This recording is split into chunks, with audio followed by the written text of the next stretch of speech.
அல்லேலூயா. Current வேற இல்லை, so கஷ்டமாக தான் இருக்கும். ஆனாலும் ஆண்டவர் நம்மளை ஒவ்வொருவரையும் பலப்படுத்துவார். நம்ம சிலுவையில் ஆண்டவர் வந்து இது பண்ண அடிக்கப்படும் பொழுது ஆண்டவர் 7 வார்த்தைகள் பேசியிருப்பார். இந்த 7 வார்த்தைகள் வந்து it's not just a word. பிறகு கரெக்டாக சொன்ன மாதிரி அது வெறும் ஒரு வார்த்தையாக மட்டும் இல்லை. நார்மலாக நம்ம பேசிட்டு போகிறோம். ஆண்டவர் வந்து சிலுவையில் நிறைய பேசவே கிடையாது. அவர் பேசின ஒரு 7 வார்த்தைகள். அந்த 7 வார்த்தைகள் மட்டும் நம்ம இன்னைக்கு பார்க்க போகிறோம். அந்த 7 வார்த்தையுமே ஒவ்வொரு வார்த்தையிலும் அவ்வளோ அர்த்தங்கள் உள்ளது, அவ்வளோ யூனிக்னஸ் உள்ளது. ஸோ இதில் நம்ம இன்னைக்கு முதலாவதாக பார்க்க போகிற முதலாவது வார்த்தை எடுத்தவர்கள் வாசிக்கலாம். லூக்கா 23ஆம் அதிகாரம் 34ஆம் வசனம். லூக்கா 23ஆம் அதிகாரம் 34ஆம் வசனம். அப்பொழுது இயேசு, பிதாவே, இவர்களுக்கு மன்னியும், தாங்கள் செய்கிறது இன்னதென்று அறியாதிருக்கிறார்களே என்றார். அவருடைய வஸ்திரங்களை அவர்கள் பங்கிட்டு சீட்டு போட்டார்கள். பிதாவே, இவர்களுக்கு மன்னியும், தாங்கள் செய்கிறது இன்னதென்று அறியாதிருக்கிறார்களே. இந்த வார்த்தையை நம்ம நல்லா பார்த்தோம்னா இது வந்து it's not just a word. இது வந்து ஒரு வழியிலும் வேதனையிலும் ஆண்டவர் வந்து பேசுகிற ஒரு வார்த்தை. அதாவது நம்ம அப்படியே கொஞ்சம் பின்னாடி அதாவது 22ஆம் அதிகாரம் 21ஆம் அதிகாரத்துலேருந்து அப்படி நம்ம வாசிச்சுட்டு வந்தோம்னா ஆண்டவர் அந்த சிலுவை, அதாவது அவர் அந்த இடத்துல இருந்து சிலுவை அந்த கல்வாரி அந்த மவுண்டனுக்கு கொண்டு போகிற வரைக்கும், அந்த மலை கொண்டு போகிற வரைக்கும் அவர் வந்து பாடுபட்ட காரியங்களை பற்றி சொல்லியிருக்கோம். அதில் பார்த்தீங்கன்னா ஆண்டவர் நிறைய பேர் வந்து திட்டியிருப்பாங்க. ஆண்டவர் வந்து நிறைய பேர் மூஞ்சில் எச்சி துப்பியிருப்பாங்க. ஆண்டவர் வந்து அடி வாங்கிட்டு தான் அவ்வளோதான சிலுவையை சுமந்துதான். ஸோ இவ்வளோ ஒரு பெயின்ஃபுல்லான ஒரு கஷ்டத்தின் மத்தியில் ஆண்டவர் வந்து அந்த சிலுவையில் அறையப்பட்டிருக்கும் பொழுது பேசின ஒரு வார்த்தை. நீங்களும் நானும் இன்னைக்கு இந்த மாதிரி நேரத்தில் ஒரு கஷ்டமான வார்த்தையில் நம்மளை சுற்றி உள்ளவங்க நிறைய பேர் நம்மளை நெருக்கின பொழுது, வழியில் இருக்கும்போது நமக்கு அந்த வார்த்தை வருமானு தெரியல. ஆனால் ஆண்டவர் அந்த நேரத்தில் அதிகமாக கோவப்பட்டிருக்கலாம். நான் என் கூட தான் இருந்தாங்க, என் கூட இருந்த மக்கள், நான் அற்புதம் செய்யும் போது என் கூட சந்தோஷப்பட்ட மக்கள், நான் வந்து சாப்பிடும்போது என் கூட உட்கார்ந்து சாப்பிட்ட மக்கள் என்ன அவங்க வந்து சிலுவையில் ஒப்பு கொடுத்தாங்க அப்படின்னு சொல்லிட்டு அவர் கோவப்பட்டிருக்கலாம். ஆனால் அவர் மாறா சொன்ன வார்த்தை என்னன்னா, பிதாவே, இவர்களை மன்னியும், அவங்க என்ன பண்ணுறாங்கன்னு தெரியாமல் பண்ணுறாங்க, அதனால அவங்கள மன்னியும். இந்த வார்த்தை நல்லா பார்க்கும்போது இது வந்து ஒரு சாதாரண வார்த்தையே கிடையாது. இது வந்து ஒரு நம்ம நார்மலாக சொல்கிற அவ்வளோ பெயினில், அவ்வளோ கஷ்டத்தில், அவ்வளோ வழியிலையும் ஆண்டவர் வாயிலிருந்து வந்த ஒரு வார்த்தை என்னன்னா, முதலாவது வார்த்தை என்னன்னா, ஆண்டவரே, இவர்களை மன்னியும்.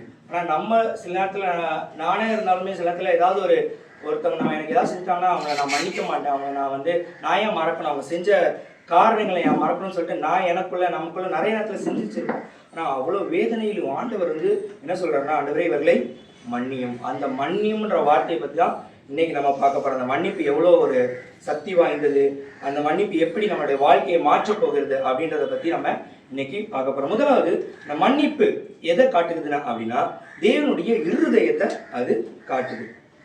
அந்த வார்த்தையில் முதலாவது லைன் அழகா சொல்லுது, பிதாவே, இவர்களுக்கு மன்னியும்.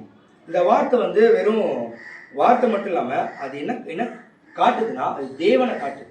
ஹவு காட், அவர் எவ்வளோ நம்ம மேலே பாசமாக இருக்கிறாரு அப்படின்ட்டு. ஏன்னா நம்ம பைபிளில் இந்த சுவிசேஷத்தை வாசிக்கும் போது பார்த்தோன்னா ஆண்டவர் நிறைய அற்புதங்கள் செஞ்சிருப்பார். அப்போ மக்கள் நிறைய பேர் அவரை நேசிப்பாங்க.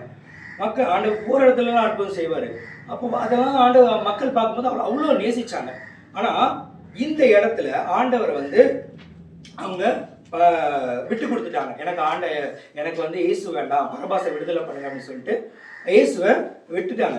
ஸோ இயேசுவை பார்த்தீங்கன்னா நிறைய வேதனையில இந்த வார்த்தையை சொல்லியிருக்காரு. அது மாத்திரம் இல்லாம நம்ம நிறைய நேரத்தில் இயேசுப்பா என்ன நினைக்கிறோம்னா, சில வேதத்துல ஆண்டவர் வந்து ரொம்ப கோபமானவர். அவர் வந்து இப்போ பழைய ஏற்பாடுலாம் பார்க்கும்போது தேவன் ரொம்ப கோபமானவர், தேவன் வந்து நம்மளை அழிச்சிருவாரு, பாவம் பண்ண நம்மளை அழிச்சிருவாரு அப்படின்னு நினைச்சிட்டு நம்மளோட மைண்ட் செட்டை கம்ப்ளீட்டா மாத்தினது நியூ டெஸ்டமெண்ட் தான். அதாவது புதிய ஏற்பாடு மட்டும்தான் அந்த ஆண்டவர் கோபமா இருக்கிறத விட ஆண்டவர் அன்பானவர்னு காட்டுது. அதே தான் இந்த வார்த்தையும் ஆண்டவர் அதனுடைய கண்டினியூஷன் தான் இந்த வார்த்தை. ஆண்டவர் நம்மளை எப்படியாக மன்னிக்கிறார், அவர் எவ்வளவு அந்த கஷ்டத்திலே நம்ம அவரை விட்டு கொடுத்துரும். ஆண்டவர் எனக்கு வேண்டாம் அப்படின்னு சொல்லி விட்டு கொடுத்த போது கூட அவர் என்ன விட்டு தரல அப்படின்ற ஒரு ஒரு ஒரு ஒரு வார்த்தையாக இந்த வார்த்தை இருக்குது.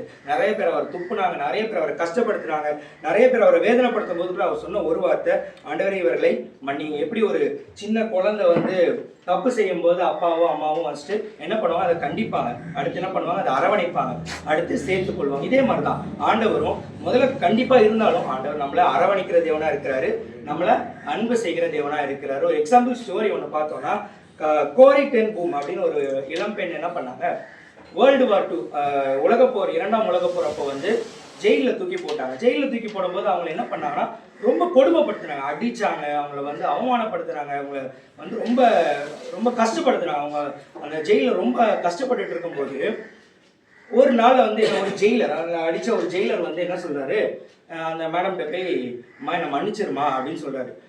அந்த அம்மா மனசுல உடனே ஓடின காரியங்கள் என்னன்னா, இவங்க என்னை எப்படிலாம் அடிச்சாங்க, இவங்க என்னை எப்படிலாம் துன்பப்படுத்துறாங்க அப்படின்ற ஒரு அவங்க அந்த காரியங்கள், அவங்க துன்பப்படுத்துற காரியங்கள் இவங்க மனதுல ஓடிக்கொண்டே இருக்கும்போது அதை மத்தியில ஆண்டவர் அவங்கள்ட்ட பேசினார்.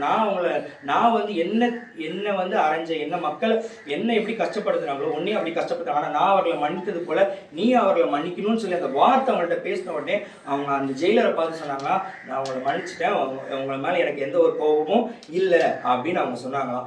இதுதான் ஆண்டவரும் நமக்கு அந்த இடத்துல சொல்றாங்க. அவர் நம்ம அவளுக்கு அவ்வளோ கஷ்டப்படுத்தின போதும் தேவன் நம்ம மீது வைத்திருக்க அந்த அன்பு ஒரு பர்சன் கூட குறையவே இல்லை. இதேதான் எபேசியர் 4ஆம் அதிகாரம் 32ஆம் வசனம் சொல்லுகிறது. எடுத்த வாசிக்கலாம். எபேசியர் 4ஆம் அதிகாரம் 32ஆம் வசனம்.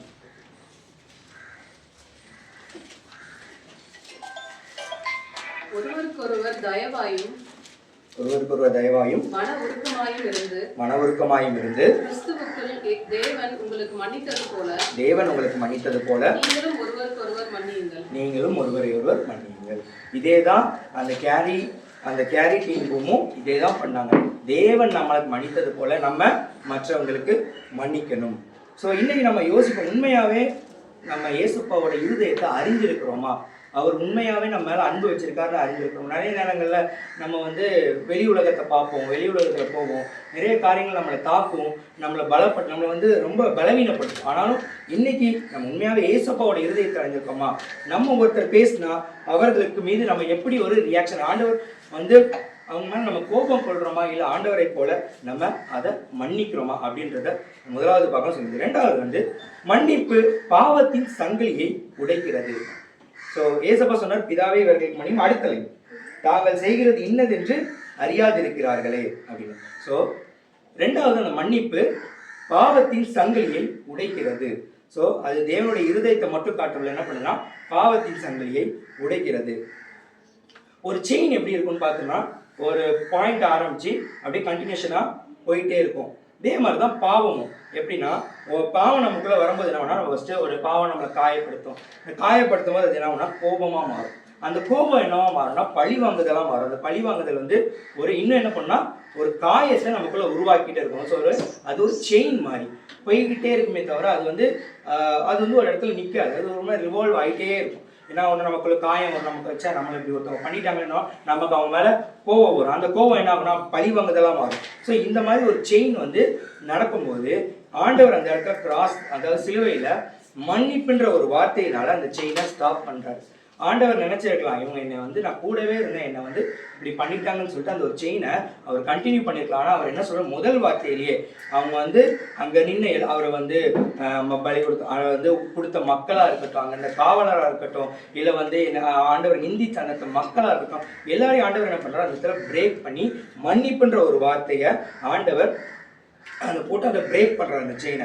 ரோமர் 12ஆம் அதிகாரம் 19ஆம் வசனத்துக்கு அழகாக சொல்லும், பழிவாங்குதல் வந்து கர்த்தருடையது, நம்ம பழிவாங்க மாட்டோம். God is the judge. கர்த்தர் நீதியானவராக இருக்க உதாரணமாக இப்போ ஒரு சங்கிலி எடுத்துப்போமே, ஒரு சங்கிலி எடுத்தோம்னா அது வந்து ஒரு பாயிண்ட் நம்ம இழுக்கும் போது என்ன ஆகும்னா அந்த சங்கிலி வந்துக்கிட்டே தான் இருக்கும். அதுக்கு அதோட எண்டு வர வரைக்கும் அது என்னன்னா வந்துக்கிட்டே தான் இருக்கும். இதே மாதிரி தான் நம்ம ஒரு பாவம் செய்யும் போதும் அந்த பாவம் நம்மளை பின்தொடர்ந்துட்டே தான் வரும். அது என்ன ஆகும்னா நம்மளை தாக்கும், அடுத்து நம்ம குடும்பத்தை, நம்ம தலைமுறைகள் தான். ஸோ இந்த பாவங்களை நம்ம மேற்கொள்றதுக்கு ஆண்டவர் கொடுக்குற ஒரு வார்த்தை தான் மன்னிப்பு.